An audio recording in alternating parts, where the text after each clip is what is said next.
Hello everyone, I'm Madan Gowri. லட்சக்கணக்கான வருஷமா மனிதர்கள் வாழ்ந்த இந்த ஒரு உலகத்துல ஆயிரக்கணக்கான ராஜாக்கள் முதல் மன்னன்ல இருந்து இன்னைக்கு வரைக்கும் ஏகப்பட்ட பேர் இருந்துட்டு இருக்காங்க. ஆனா வரலாறு எப்பவுமே ஒருத்தங்களை பத்தி பேசுறப்போ மட்டும் பேரை சொல்றப்பமே கூடவே சேர்ந்து தி கிரேட் அப்படிங்கிற ஒரு வார்த்தையும் சேர்ந்து சொல்லுது. நீங்க கரெக்டா தான் நினைச்சிட்டு இருக்கீங்க. Alexander the great. ஏன் அலெக்சாண்டர் தி கிரேட்? நூற்றுக்கணக்கான வருடங்கள் வாழ்ந்த ராஜாக்கள்லாம் அச்சீவ் பண்ண முடியாத ஒரு விஷயத்த 32 வயசு வரைக்கும் மட்டுமே வாழ்ந்த அலெக்சாண்டர் என்ன பண்ணிட்டாரு? உலகத்துல போன இடத்துல எல்லாம் அவருக்கு வெற்றி கிடைச்சிட்டு இருந்துச்சு. அவர் நினைச்சும் என்டர் ஆக முடியாம இருந்த ஒரே இடம் இந்தியா. அலெக்சாண்டர் இறந்து போகிறப்போ என்னைய ஒரு மருத்துவரை அதாவது ஒரு டாக்டரை என்னோட உடம்ப எடுத்துட்டு போக சொல்லுங்க. போற வழி ஃபுல்லா தங்கத்தையும் வைரத்தையும் பதிச்சு வைங்க. நான் கொண்டு வந்த தங்கத்தையும் வைரத்தையும் பதிச்சு வைங்க. அண்ட் ஃபைனலி அந்த இடத்துல என்னை புதைக்கிறதுக்கு முன்னாடி என் கை ரெண்டையுமே வெளியே மண்ணுக்கு வெளியே வைங்க அப்படிங்கிறத சொன்னாரு. ஏன் இப்படி ஒரு ஸ்ட்ரேஞ்சான ஒரு ரெக்வெஸ்ட் அலெக்சாண்டர் வச்சாரு? இதுக்கு பின்னாடி ஏகப்பட்ட அர்த்தங்கள் இருக்குது. அலெக்சாண்டர் ஏன் தி கிரேட் அப்படிங்கிறத இந்த வீடியோல பார்ப்போம் வாங்க.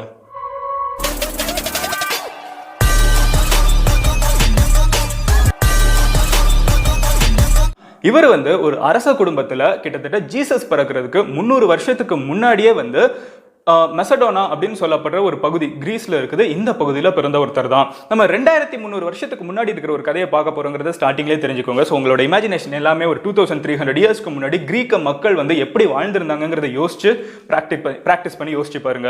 ஸோ இப்படி இருந்த இந்த ஒரு அலெக்சாண்டர் அப்படிங்கிறவர் பிலிப் அப்படின்னு சொல்லப்படுற ஒரு மன்னருக்கு பிறக்கிறாரு. சின்ன வயசுல இருந்தே அலெக்சாண்டருக்கு டியூட்டர் பண்ணது இந்த குரு யாரு அப்படிங்கிறது பாத்தீங்கன்னா வேற யாரும் கிடையாது, அரிஸ்டாட்டில் அப்படின்னு சொல்லப்படக்கூடிய ஒரு மிகப்பெரிய பிலாசபர் அப்படின்னு சொல்லலாம், ஒரு மிகப்பெரிய ஒரு டீச்சர். சோ அரிஸ்டாட்டில் பர்சனலா அலெக்சாண்டருக்கு உலகத்தை பத்தி, அவங்களோட வரலாறை பத்தி, கிரீக்க மக்கள் இதுக்கு முன்னாடி எப்படி இருந்திருக்காங்க எல்லா விஷயத்தையும் சின்ன வயசுல இருந்தே சொல்லி தந்துகிட்டே இருந்திருக்காரு.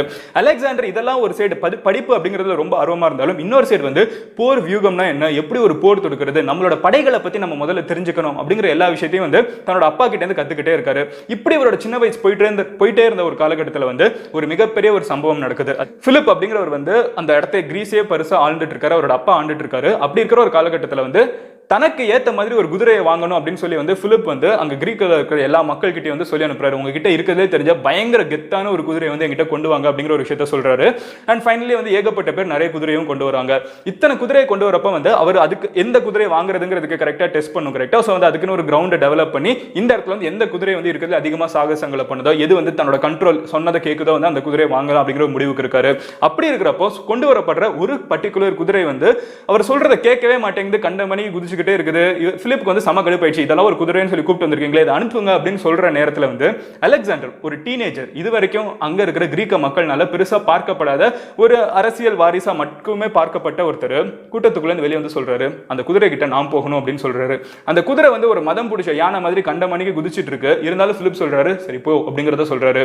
அலெக்சாண்டர் அந்த குதிரை கிட்ட போய் ஒரு விஷயத்தை அப்சர்வ் பண்றாரு. அந்த குதிரை அது மத்தியான நேரமா இருக்கிறதுனால அந்த குதிரை தன்னோட நிழலை கீழே பார்த்து பயந்து அதுல இருந்து தப்பிக்கணுங்கிறதுக்காக குதிச்சு அது தப்பிச்சு ஓட பாக்குது. தன்னோட நிழலா பார்த்தே பயப்படுது. சோ அலெக்சாண்டர் என்ன பண்ணாருன்னா அந்த குதிரை கிட்ட லைட்டா பேசி அதை சமாதானப்படுத்தி அதை சூரியனுக்கு எதிர் திசையில திருப்பி வைக்கிறாரு. அது தரைய பார்க்க விடாம நேராவும் பார்க்க வைக்கிறாரு. பார்க்க வச்சுட்டு சொல்றாரு, நானும் நீயும் உலகத்தை போய் பிடிக்கலாம் அப்படின்னு சொல்லிட்டு அதுல ஏறி உட்கார்ந்து அந்த குதிரையை அவர் கண்ட்ரோல் பண்ண ஆரம்பிக்கிறாரு. இதை பார்த்த பிலிப்பா இருக்கட்டும், கிரீக்க மக்களா இருக்கட்டும், எல்லாருமே பயங்கரமா வியந்து போறாங்க. பிலிப் அந்த குதிரையை அவருக்குன்னு பரிசமும் அழிச்சிடுறாங்க. அடுத்து அலெக்சாண்டர் உலகத்தை கான்குயர் பண்ண போன காலகட்டத்தில் அந்த குதிரையும் கூடவே சேர்ந்து வரப்போகுது கதையிலங்கிறத தெரிஞ்சுக்கோங்க. அப்படி இருக்கிற நேரத்தில் யாருமே எதிர்பார்க்காத விதமா அலெக்சாண்டரோட அப்பா தன்னோட கூட இருந்தவங்கனாலே கொல்லப்படுறாங்க. அவர் இறந்து போறாரு. இறந்து போனவொடனே அலெக்சாண்டர் பவருக்கு வந்துடுறாரு. அலெக்சாண்டர் பவருக்கு வந்தவொடனே அவருக்கு வயசு பாத்தீங்கன்னா 20 வயசு தான். அவ்வளோ பெரிய ஒரு மன்னன் இருந்த ஒரு இடத்துல ஒரு 20 வயசு பையன் பவருக்கு வந்தவொடனே என்ன ஆகுதுன்னு பாத்தீங்கன்னா, அது வரைக்கும் அவர் சொன்னதெல்லாம் கேட்டுட்டு இருந்த குட்டி குட்டி குறுநில மன்னர்கள் எல்லாருமே இருந்துகிட்டு பதிலுக்கு பதில் சண்டை போட்டுக்கிட்டு தனித்தனி நாடுகளா பிரிஞ்சு போக ஆரம்பிச்சிடுறாங்க. ஸோ இப்படி எல்லாருமே பிரிஞ்சு போனதுக்கு அப்புறம் அலெக்சாண்டருக்கு சம கோவம். அப்பா சொன்னா கேட்பீங்க, என் வயசு சின்னதா இருக்கு, இல்லை நான் ஒரு பெரிய ஆள் இல்லை நீங்க நினைச்சிட்டு இருக்கீங்க, அதனால தானே இதை பண்றீங்க அப்படின்னு சொல்லிட்டு அவரோட படையை திரட்டுறாரு. முதல்ல போருக்கு செல்ல ஆரம்பிக்கிறாரு. எந்தெந்த நாடுகள் அவர் சொன்னதெல்லாம் எதிர்த்து நினைச்சோ எல்லா நாடுகளையும் தான் முன்னாடி மண்டி போட வைக்கிறாரு. அது மட்டும் இல்லாம இருக்கிற அத்தனை பேருக்கும் வந்து தண்டனை வந்து உச்சகட்ட தண்டனை கொடுக்குறாரு. எந்த அளவுக்குன்னு பாத்தீங்கன்னா அங்க இருக்கிற மக்களை வந்து அடிமைத்தனத்துக்கு வித்துறதா இருக்கட்டும், இந்த மாதிரி யாருமே யோசிச்சு கூட பார்க்க முடியாத தண்டனைகள் கொடுக்குறாரு. காரணம் என்னன்னு பாத்தீங்கன்னா இதை பார்த்துட்டு எவனுமே ஒருத்தன் வந்து தைரியம் வந்துடக்கூடாது, ஓகே நம்ம எதிர்த்து நின்றலாம் அப்படின்னு. எதிர்த்து நின்னா என்ன கதி ஆகும் அப்படிங்கிறது தெரியற அளவுக்கு ஒரு பாடம் புகட்டுற அளவுக்கு ஒரு மிகப்பெரிய ஒரு விஷயம் பண்றாரு. இதை பண்ணி முடிச்சதுக்கு அப்புறம் வந்து பாத்தீங்கன்னா மொத்த கிரீக்கும் வந்து அவங்க அப்பா கிட்ட இல்லாத அளவுக்கு எக்ஸ்ட்ராவா சில நாடுகளும் வந்து இவரோட கண்ட்ரோலுக்கு வர ஆரம்பிச்சிருது. ஏன்னா இவர் இவ்வளவு பெரிய ஒரு அரக்கனா இருக்காரு அப்படிங்கிற மாதிரி ஸ்டார்டிங்ல பாக்குறாங்க. இவர் வந்து இவ்வளவு பெரிய ஒரு படைபலம் இருக்குது. 70,000 பேர் இவரோட படையில மொத்தம் இருக்காங்கன்னு சொல்றாங்க. இந்த 70,000 வச்சுட்டு இவர் என்ன பண்றாருன்னு பாத்தீங்கன்னா அதுல ஒரு பாதி படையை வந்து வீட்டிலேயே விட்டுட்டு தன்னோட அப்பாவோட கனவான பெர்ஷியா அப்படின்னு சொல்லப்படுற இவ்வளவு பெரிய ஒரு சாம்ராஜ்யம், அன்னைக்கு இருந்த பெர்ஷியா அப்படிங்கிறது பாத்தீங்கன்னா இன்னைக்கு இருக்கிற ஆப்கானிஸ்தான் பாகிஸ்தான்ல இருந்து அங்க வரைக்கும் போகும். சோ 35,000 பேர் கொண்டு ஒரு படை எடுத்துட்டு இவர் வந்து போருக்கு கிளம்ப ஆரம்பிக்கிறாரு. ஃபைனலி அங்க வந்து ஆப்போசிட்ல இருக்கிற ஒரு மன்னன் யாருன்னு பாத்தீங்கன்னா டாரியஸ் அப்படின்னு சொல்லப்பட்ட ஒரு மன்னன். இந்த பேரும் நம்ம கேள்விப்பட்டிருப்போம், பிகாஸ் வரலாற்றுல ரொம்பவே சிறப்புமிக்க ஒரு மன்னன், பெர்ஷியாவோட ஒரு மிகப்பெரிய ஒரு மன்னன் சொல்லிக்கலாம்.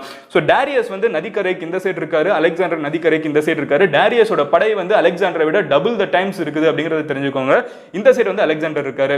இங்க இருக்கிற மக்களுக்கு நீ எல்லாம் ஒரு ஆளா என்னை எதிர்த்து வந்து நின்னுட்ட அப்படிங்கிறது வந்து அலெக்சாண்டரை பார்த்து ஒரு இலக்காரமான ஒரு விஷயம். அலெக்சாண்டருக்கு என்னன்னா, ஓ நீ படை இருக்குங்கிற காலத்துக்காக என்னோட முன்னோர்கள் எத்தனை பேர் நீ அசிங்கப்படுத்தி இருக்க, நான் வந்து உன்னை வந்து பதிலுக்கு பிடிக்க வரேன் அப்படிங்கிற ஒரு லாஜிக்.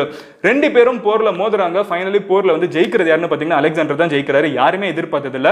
இந்த ஒரு வரலாறு வந்து அலெக்சாண்டருக்கு ராஜாதி ராஜா அப்படிங்கிற ஒரு பட்டம் மாதிரி ஒரு விஷயத்தை கொடுத்துறாங்க. இப்படி ஒரு டாரியஸை வந்து இந்த ஒரு வயசுல ஒருத்தன் வந்து ஜெயிச்சிட்டான். இன்னமும் அலெக்சாண்டருக்கு வந்து 20 வயசு கிட்ட தான் இருக்குது.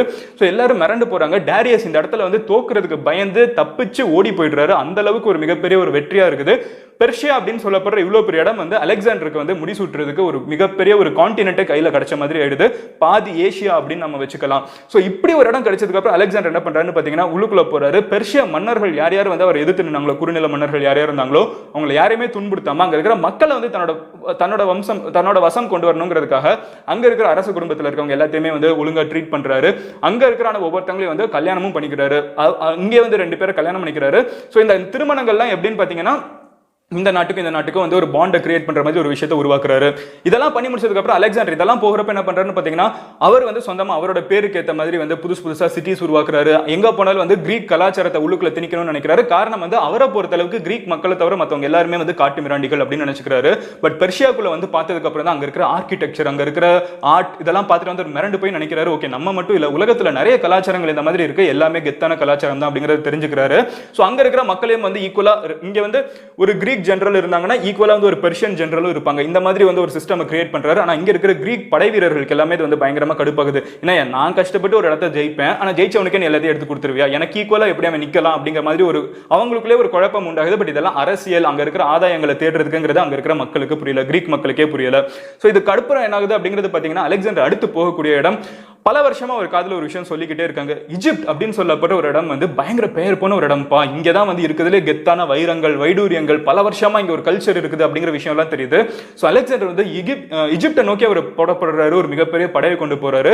பட் அவர் எதிர்பார்க்காத ஒரு விஷயம் நடக்குது. என்ன நடக்குதுன்னு பாத்தீங்கன்னா ஈஜிப்ட் வந்து அவர் வரப்ப வந்து அவரை வரவேற்கிறாங்க, வாங்க தலைவா அப்படின்னு சொல்லி. எல்லாரும் அடுத்த பேருங்க என்னடா நான் உன்னை பிடிக்க வந்து என்ன வரவேற்கிறேன்னா அங்க இருக்கிற மக்கள் சொல்றாங்க, பெர்ஷிய மக்கள் வந்து எங்களை பல வருஷமா அடிமைத்தனம் பண்ணியிருந்தாங்க, நீங்க வந்து எங்களுக்கு வந்து ஒரு விடிவெளியா இருக்கீங்க, நீங்க தான் வந்து எங்களை காப்பாத்திருக்கீங்க பெர்ஷியன் மக்கள் கிட்ட இருந்து, நாங்க வந்து உங்களை ஒரு ராஜாவாவே பாக்குறோம்னு சொல்லி அங்க இருக்கிற அரசு இருக்கிறது எல்லாத்தையுமே கொடுத்துட்டு அங்க வந்து ராஜா அப்படிங்கிற ஒரு பட்டத்தையும் கொடுத்துறாங்க. இவர் வந்து பயங்கர அஸ்டானிஷ் ஆகி அவர் என்ன பதிலுக்கு என்ன பண்றாருன்னு பாத்தீங்கன்னா அலெக்சாண்ட்ரியா அப்படிங்கிற ஒரு சிட்டியை வந்து ஈஜிப்ட்ல உருவாக்குறாரு. இன்னைக்கு வரைக்கும் இந்த சிட்டி இருந்துட்டு இருக்குங்கிறது தான் ஆச்சரியமான விஷயம். 2300 வருஷத்துக்கு முன்னாடி இவர் வந்து ஒரு சிட்டியை உருவாக்குறாரு. அங்க வந்து ஈஜிப்ட்ல இருக்கவங்களே வந்து பவர்ல உட்கார வைக்கிறாரு, எல்லாருமே நல்லா பாத்துக்கோங்கிறாரு. இன்னமும் ஆப்கானிஸ்தான், பாகிஸ்தான், இந்தியா அப்படிங்கிற ஒரு பெயரும் அவர் காதல விழுகுது. இந்த நாட்டை பத்தி அவர் கேள்விப்படுறாரு, வளங்களை பத்தி கேள்விப்படுறாரு. இது வரைக்கும் நம்ம கடந்து வந்த பாலைவனங்களா இருக்கட்டும், இல்ல வந்து பனி பகுதிகளா இருக்கட்டும், இதெல்லாம் இல்லாம மரங்கள் நிறைஞ்ச முழுக்க செடிகளால யாருமே பார்க்காத அனிமல்ஸ் எல்லாம் இருக்கிற மாதிரி வைரமும் வைடூரியமும் இருக்கிற ஒரு நாடுங்கிற ஒரு விஷயத்தை கேள்விப்படுறாரு. ஏசியாவோட எண்ட் அப்படின்னு அவர் பார்த்த இந்தியாவை வந்து எப்படியாவது பிடிச்சிடணும்னு நினைக்கிறாரு. அலெக்சாண்டர் இதுக்காக ஒரு மிகப்பெரிய ஒரு படையை திரட்டி வந்து அவர் இந்தியாவை நோக்கி வர ஆரம்பிக்கிறார். அலெக்சாண்டர் வந்து பெண்கள் மேல மட்டும் இல்ல ஆண்கள் மேலேயுமே ஈர்ப்புடையவர். அவரோட க்ளோஸ் ஃப்ரெண்ட் பார்க்கப்பட்டவங்க எல்லாருமே வந்து அவருக்கு வந்து க்ளோஸ் ஃப்ரெண்டையும் தாண்டி அப்படின்னு சொல்ல ஒரு மனைவி மாதிரி அப்படின்னு சொல்லலாம். ஃபைனலி இதெல்லாம் தாண்டி வந்து இந்தியாவுக்குள்ள அவர் என்டர் ஆகணும்னு நினைக்கிறாரு. இந்தியாவுக்குள்ள அவர் என்டர் ஆகணும்னு நினைச்சது வந்து சாதாரண விஷயம் கிடையாது. இது வரைக்கும் பெர்ஷியா வரைக்கும் தான் வந்து கிரீக் மக்களுக்கே தெரியுமே, அதுதான் அவங்க எதிர்த்த ஒரே நாடு, அந்த இடத்த ஃபுல்லா பிடிச்சாச்சு. அடுத்து இந்தியாவுக்குள்ள என்டர் ஆகணும். இந்தியாவை யாரும் அவங்க பார்த்தது கூட கிடையாது. முதல்ல இந்தியாவுக்குள்ள என்டர் ஆகணும் அப்படின்னு நினைக்கிறப்போ அவர் வந்து நிக்கிறாரு. இந்த சைடு பாத்தீங்கன்னா புருஷோத்தமன் அப்படின்னு சொல்லப்படுற போரஸ் அப்படிங்கிற ஒரு மன்னன் வந்து அதர் சைடு இருந்துட்டு இருக்காரு. இவர் வந்து ஒரு குறுநில மன்னன். அலெக்சாண்டர் நினைச்சுக்கிறாரு ஒரு சின்ன மன்னன் தானே, இவனை தூக்கி போட்டுடலாம், உள்ளுக்குள்ள போனா மிகப்பெரிய சாம்ராஜ்யங்கள்லாம் இருக்கும், அவங்கள தான் தூக்க வேண்டியது நம்மளோட காரணம் அப்படிங்கறத முடிவு பண்ணிக்கிறாரு. இந்த காலகட்டத்தில் தமிழ்நாட்டில் யார் இருந்தாங்கிற ஒரு கேள்வி வரும். பேசிக்கா இங்க வந்து அப்பவுமே வந்து சோழர்களும் பாண்டியர்களும் வந்து இருந்த ஒரு காலகட்டம் தான். இதெல்லாம் வரதுக்கு முன்னாடி ரொம்ப நார்த்திலே சொல்றேன். அங்கே வந்து அவங்க என்ன பண்றாங்கன்னு பாத்தீங்கன்னா இந்த புருஷோத்தமன் அப்படிங்கிற ஒரு மன்னன் வந்து இவங்க போற வழியில இருக்காங்க. இந்த போரஸ் அப்படின்னு இங்கிலீஷ்ல சொல்லுவாங்க. இவருக்கு எதிர்த்த ஒரு போராட்டம் நடக்கணும்னு தெரியுது. சோ யுத்த களம் இருக்குது, ஒரு காட்டுக்குள்ள இருக்காங்க. பட் இந்த காடே வந்து உங்களுக்கு ரொம்ப புதுசா இருக்கு. அது வரைக்கும் களங்கள் எல்லாமே வந்து போர்க்களம் எல்லாமே வந்து டெசர்ட்ல இருந்துச்சு. பட் இது பாத்தீங்கன்னா ஃபுல்லா வந்து மரங்களும் செடிகளும் இருக்குது. ஆச்சரியப்படுற அலெக்சாண்டர் இருந்துகிட்டு ஓகே இதுக்குள்ள ஒரு போராட்டம் தானே, ஒரு சின்ன மன்னன் தானே அப்படின்னு நினைச்சு நிக்கிறாரு. பட் இதுவரைக்கும் அலெக்சாண்டரோட வாழ்க்கையிலே பார்க்காத ஒரு விஷயம், திடீர்னு நிலம் அதிர ஆரம்பிக்குது. என்னன்னு புரியல, இதென்ன நிலநடுக்கமா இல்லை என்னன்னு யோசிச்சுட்டு இருக்கப்போ முன்னாடி அவங்க பார்க்காத ஒரு அனிமல், ஒரு யானை தும்பிக்கையோட தந்தத்தோட 4 குதிரைக்கு சமமா ஹைட்டா ஒரு விஷயம், அது மேல 4 பேர் உட்கார்ந்துக்கிட்டு வரதை பாக்குறாங்க. ஒரு யானை இல்ல, இந்த மாதிரி நூத்துக்கணக்கான யானைகள் வந்து ஓட வர ஆரம்பிக்குது. அந்த யானை பிளிர்ற சத்தம் இருக்குல்ல, அதை கேட்டு அலெக்சாண்டர் குதிரையெல்லாம் வந்து தெரிக்குது, பைத்தியம் பிடிக்க ஆரம்பிக்குது, மாத்தி மாத்தி ஓட ஆரம்பிக்குது. அலெக்சாண்டர் படை வீரர்கள் யாருமே அது வரைக்கும் அப்படி ஒரு விஷயத்தை பார்த்ததில்ல. எல்லாருமே பதறி போறாங்க, என்னடா கண்ணுமுடி நடக்குதுங்கிறத யூகிக்கிறாங்க. அவங்களால நினைச்சு கூட பார்க்க முடியல. இப்படி இருக்கிற தருணத்துல அலெக்சாண்டர் தன்னோட வாழ்நாளே பார்க்க முடியாத அளவுக்கு அடி வாங்குறாரு. போரஸ் வந்து முதல் நாள் சண்டையில பாத்தீங்கன்னா போரஸ் வந்து அலெக்சாண்டர் ஊதி தள்ளிடுற அளவுக்கு வந்து ஒரு மிகப்பெரிய பவர் எடுக்கிறாரு. பட் அலெக்சாண்டர் பின்னாடி போறாரு, மறுபடியும் வந்து குழுக்களை சேர்க்கிறாரு. சேர்த்துக்கிட்டு மறுபடியும் எப்படியாவது ஜெயிக்கணுங்கிறது ட்ரை பண்றாரு. மறுபடியும் தோல்வி. மறுபடியும் முயற்சி பண்ணி ஃபைனலி தன்னோட படை எல்லாருமே அழிஞ்சு போகிற நிலைமைக்கு வர்றப்ப ஃபைனலி போரஸ் வந்து ரவுண்ட் பண்றாங்க. ஆனா அலெக்சாண்டர் வந்து போரஸோட வீரத்தை பார்த்து இங்க இருக்கிற அனிமல்ஸ் எல்லாம் பார்த்து மிரண்டு போய் என்ன பண்றாருன்னு பாத்தீங்கன்னா அதே நேரத்துல மரியாதையோடயும் என்ன பண்றாருன்னு பாத்தீங்கன்னா பிடிச்ச மன்னனை வந்து மறுபடியும் நாட்டை நீனே எடுத்துக்கோ, நான் எனக்கு கீழே இரு அப்படிங்கிற மாதிரி ஒரு விஷயத்த சொல்லிட்டு போரஸை பார்த்து வியந்து போறாரு. அப்பதான் இந்தியானா என்ன அப்படிங்கிற ஒரு ஐடியா கிடைக்குது. சோ இதை வந்து கண்டிப்பா பிடிக்கணும், இது என்ன யாருமே பார்க்காத ஒரு விஷயமா இருக்குது, யாருமே பண்ணாத ஒரு விஷயத்தை நான் பண்ணணும் அப்படிங்கிற ஒரு முடிவுல இருக்காரு. பட் அலெக்சாண்டரோட படை வீரர்கள் எல்லாம் பயந்து போயிட்டாங்க. இது வரைக்கும் அவங்க பார்க்காத விஷயம், யானையா இருக்கட்டும், அங்க இருக்கிற நோயா இருக்கட்டும், இது வரைக்கும் அவங்க இருந்த கிளைமேட் வேற, இப்போ இருக்கிற கிளைமேட் வேற, இது எல்லாமே ரொம்ப புதுசா இருந்துச்சுங்கிறதுனால அவங்க படை வீரர்கள் எல்லாம் போராட ஆரம்பிக்கிறாங்க. நாங்க கண்டிப்பா திரும்பி போக ஆரம்பிக்கிறோம், நீ வேணா உலகத்தை தனியா போய் பிடிச்சிக்கோ, நான் வரமாட்டேன் அப்படின்னு சொல்றாங்க. சோ வேற வழி இல்லாம அலெக்சாண்டர் வந்து திரும்பி அவங்க நாட்டை நோக்கி போறாரு. ஃபைனலி கிரீஸ்க்கு போற அலெக்சாண்டர் என்ன பண்றாருன்னு பாத்தீங்கன்னா வராத ஒரே பாதி வந்துட்டு வெளியே போனாரு, இல்ல வந்து எட்டி பார்த்துட்டு வெளியே போனாருன்னா இந்தியா மட்டும் தான். அது வரைக்கும் எல்லாத்தையுமே அவர் பிடிச்சிட்டாரு. எனக்கு ஒரு சின்ன அசம்ஷன் என்ன, ஒரு உள்ள வந்திருந்தா என்ன நடந்திருக்குங்கிற ஒரு தாட் இருந்துச்சு. பட் இனிமே அது நடக்கவே இல்லை வரலாறுல. ஸோ திரும்பி வந்து அவர் கிரீஸ்க்கு போறாரு. கிரீஸ்க்கு போனதுக்கு அப்புறம் அவர் பயங்கரமா நோய்வாய்ப்படுறாரு. யாருமே எதிர்பார்க்காத மாதிரி ஒரு ஃபீவர் வருது. அந்த ஃபீவர்ல அவர் இறந்து போக போறாரு அப்படின்னு தெரிகிறப்போ அவரோட மரண படுக்கையில் இருக்கிறப்ப வந்து அவர் வந்து ஒரு விஷயத்த அவங்க கிட்ட சொல்றாரு. நான் இறந்து போக போறேன்னு எனக்கு தெரியும், எனக்கு கடைசியா 3 இதுல வந்து ஏகப்பட்ட வெர்ஷன்ஸ் இருக்குது எப்படி இறந்தாருன்னா, அதுல ஒரு வெர்ஷன் நான் சொல்றேன், எனக்கு ரொம்ப பிடிச்ச ஒரு வெர்ஷன் சொல்றேன். நான் இறந்து போக போறப்ப வந்து எனக்கு 3 ஆசைகள் இருக்குது. முதல் ஆசை என்னன்னு பாத்தீங்கன்னா, நான் இறந்து போக போறேன்னு எனக்கு தெரிஞ்சிருச்சு, என்னைய வந்து சவப்பட்டியில கொண்டு போகிறப்ப என் கூட வந்து ஒரு மருத்துவர் வரணும் அப்படிங்கிற ஒரு விஷயத்த சொல்றாரு. ரெண்டாவது விஷயம் என்ன சொல்றாருன்னு பாத்தீங்கன்னா, நான் போற வழி ஃபுல்லா வந்து வைரத்தாலையும் தங்கத்தாலையும் வந்து அலங்கரிக்கணும் அப்படிங்கிறத சொல்றாரு. அண்ட் மூணாவது வந்து என்னைய வந்து அந்த மரண படுக்கையில வைக்கிறப்ப என் கை ரெண்டையும் வந்து அந்த சவப்பட்டிக்கு மேல வைங்க அப்படிங்கறத சொல்றாரு. சுத்தி இருக்கவங்க எல்லாம் வந்து வியந்து போய் ஏன் இப்படி ஒரு ஸ்ட்ரேஞ்சான ஒரு ரெக்வெஸ்ட் வைக்கிறீங்கன்னு கேட்டதுக்கு அவர் எக்ஸ்பிளனேஷன் கொடுக்குறாரு. முதல் விஷயம், மருத்துவர் ஏன் என்னை கூப்பிட்டு போகணும்னு பாத்தீங்கன்னா, எவ்வளவு பெரிய மன்னனாலும் இருந்தாலும் சரி, எவ்வளவு செலவு பண்ணாலும் மரணத்தை எந்த ஒரு மருத்துவர்னாலையும் ஜெயிக்க முடியாது. வாழ்க்கையை வந்து பார்த்து வாழணும் அப்படிங்கிறதுக்கு வந்து இது முதல் லெசன் அப்படிங்கறத சொல்றாரு. ரெண்டாவது லெசன், வைரமும் வைடூரியமும் எதுக்குன்னு பாத்தீங்கன்னா, இந்த உலகத்துல இருக்கிற எல்லா ரிச்சஸையும் நான் எடுத்துட்டேன். அது இஜிப்டா இருக்கட்டும், இந்தியாவா இருக்கட்டும், பெர்ஷியாவா இருக்கட்டும், எல்லாமே என்கிட்ட இருக்குது. ஆனா எதையுமே ஒண்ணு கூட என் வாழ்க்கையில எனக்கு கடைசியில கொண்டு போக முடியாதுங்கிறது மக்களுக்கு தெரியணும். அதனால ரெண்டாவது. அண்ட் மூணாவது வந்து, நான் எவ்வளோ பவர் இருந்தாலும் எவ்வளோ விஷயம் கிட்ட இருந்தாலும் கையில் என் கடைசியில் இருக்கிறது என்னன்னு பார்த்தீங்கன்னா ஒன்றுமே கிடையாது. நான் வந்து ஒரு சாதாரண மனுஷனா, ஒரு சாதாரண பணமாக தான் அங்கே படுத்து கிடக்க போகிறேன். இந்த மூணுமே வந்து மக்களுக்கு தெரியணுங்கிறதுக்காக இந்த மூணையும் பண்ணுங்க அப்படிங்கிறத சொல்கிறாரு. இந்த மூணே அங்கே மக்கள் பண்ணாங்களா அதுக்கு அப்புறம் கேட்டிங்கன்னா, இதுக்கப்புறம் இட் பிகம் ஸ்கெட்சி. அவரோட மரணப்படுக்கை இருக்கப்போ அவர் இறந்து போறாரு. அதுக்கப்புறம் வந்து 32 வயசுல அவர் இறந்து போயிடுறாரு. அதுக்கப்புறம் வந்து அவர் வந்து ஒரு குதிரை வண்டியில் வச்சு அவரை கொண்டு போயிட்டு இருக்கப்போ, அந்த பணத்தை வச்சு கொண்டு போயிட்டு இருக்கப்போ என்னதுன்னு பார்த்தீங்கன்னா, மன்னர்கள் வந்து மாற்றி மாற்றி இவரோட எனக்கு சொந்தம் அவருக்கு சொந்தம்னு சொல்லி அவரோட உடம்பை வந்து வரலாற்றுல இருந்தே காணாம போக வச்சுட்டாங்க. எதுக்கட இந்த பணத்தை கடிச்சுக்கிட்டாங்கன்னு கேட்டிங்கன்னா, இந்த பணத்தை கொடுத்தா வந்து அது வந்து ஓகே அலெக்சாண்டரோட உடம்பே வந்து எங்க ஊர்ல தான் இருக்குன்னு சொன்னா அப்போ நான் தான் அடுத்த ராஜா, அந்த மாதிரி ஒரு போராட்டம் போயிருக்கு. வரலாற்றுல இவரோட இவர் இறந்து போன இடம் இதுதான், இல்லை இவர் புதைக்கப்பட்ட இடம் இதுதான் சொல்லி ஏகப்பட்ட இடங்கள் யூகிக்கப்படுது. பட் ஆக்சுவலா என்னன்னு பாத்தீங்கன்னா, அவரோட உடம்புக்கு என்னாச்சு அப்படின்னே தெரியாது, அவர் எங்க மறைந்தார் அப்படிங்கிறதே தெரியாது. இவர் 3 விஷயம் சொன்னாரு. பட் 4வது விஷயம் என்னன்னு பாத்தீங்கன்னா, இவ்வளவு பெரிய ஒரு மன்னன் இன்னைக்கு எங்க இருக்காருன்னு கூட யாருக்குமே தெரியாது. இதை கூட அலெக்சாண்டரோட வரலாற்றுல சேர்த்து வச்சுக்கலாம். இந்த சில காரணங்கள்னால இவ்வளோ அச்சீவ் பண்ணிட்டு அது ஒரு செல்ஃப் ரியலைசேஷன், இவர் அச்சீவ் பண்ண இடம் இதெல்லாம் வந்து 2300 வருஷத்துக்கு முன்னாடியே பண்ணியிருக்காருங்கிற காரணத்தினால தான் அலெக்சாண்டர் இஸ் த கிரேட் அப்படிங்கிறத சொல்லலாம்.